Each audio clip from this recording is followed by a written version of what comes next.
I have questions about the placebo effect. When I've gotten a headache, I've thought, okay, Abraham says just release the resistance. And I've worked with that, and sometimes it's like, the headache's still a little bit there, and I know if I just take some ibuprofen, it's gone. And yet I think the ibuprofen is really not doing anything for me. It's a sugar pill. If my husband were to replace the ibuprofen with something that looked like it, I believe that I would take it and I would feel better. Or if that didn't work, it would be some other brand of a something, and I would take it and I would feel better. So is that true? And well, you know it's true because you know the placebo effect.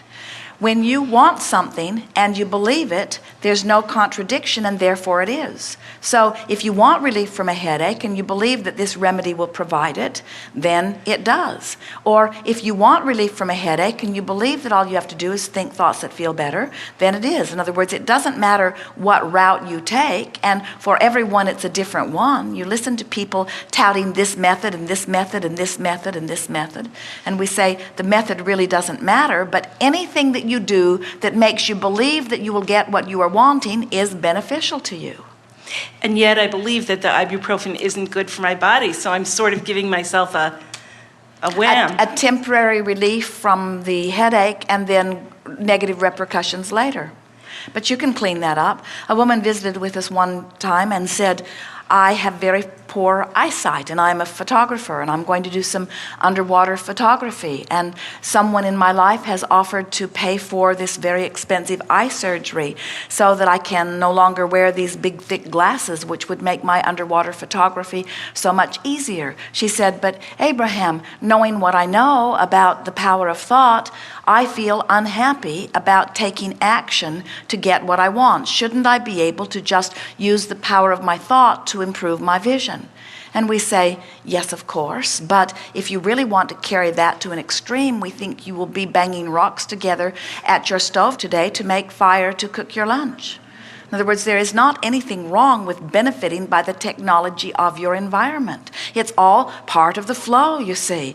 People have lived things, they've wanted things, and that desire has gone into vibrational escrow, and then inventors and scientists and doctors and all manner of creators have answered the call through that methodology.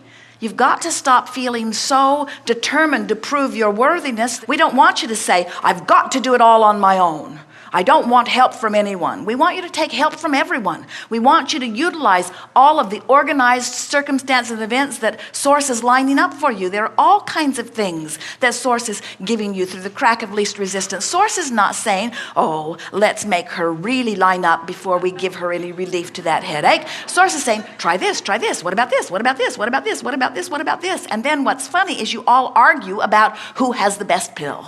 And we say, you keep creating a variety of remedies because you are different enough in your approaches to life. And they're all fine. They're all good. There's no wrong path. There's just a path that feels good and a path that doesn't feel good. But all good feeling paths are leading you to all things that you want. But do they all work, or are they just placebo effects? What difference does it make if your headache goes away? Because I'd rather choose. What's your goal? To be right or to feel better? To feel better. Then they all work.